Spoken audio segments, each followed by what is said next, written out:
Assalomu alaykum, hurmatli obunachilar, yurtdoshlar.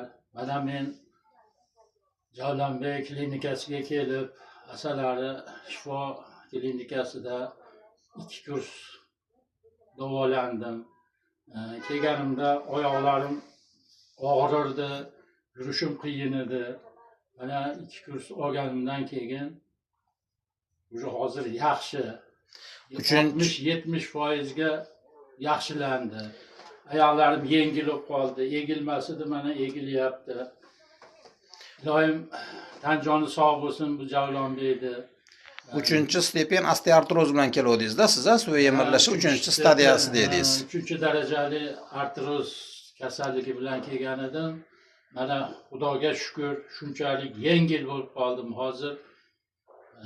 Juda yaxshiman, o'zimni yaxshi his qilyapman. Mana qo'llarim yaxshi bukilmas edi, qo'llarim ham ancha joyiga keldi, bukilyapti. Yelkam og'rirdi, yelkam og'riqlari ham ancha pasaydi.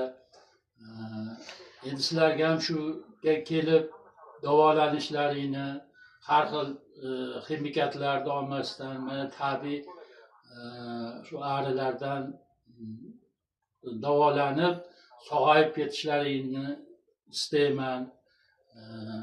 Javlonbekka rahmat. Shunchalik mana shu xalqimizni o'ylab mana bunaqangi klinikalarni ochib, xalqimizga ancha yengillik qilib, shunchalik sharoitlarni qilib qo'yganiga, yotishga ham sharoit bor, kelib davolanib kuniga davolanib ketishga ham sharoitlari bor ekan. Tani joni sog' bo'lsin bu yigitni. Rahmat. Biz ming rozimiz. Iloyim bu bolani Xudoyim hamisha qo'llasin. Sog' bo'lsin.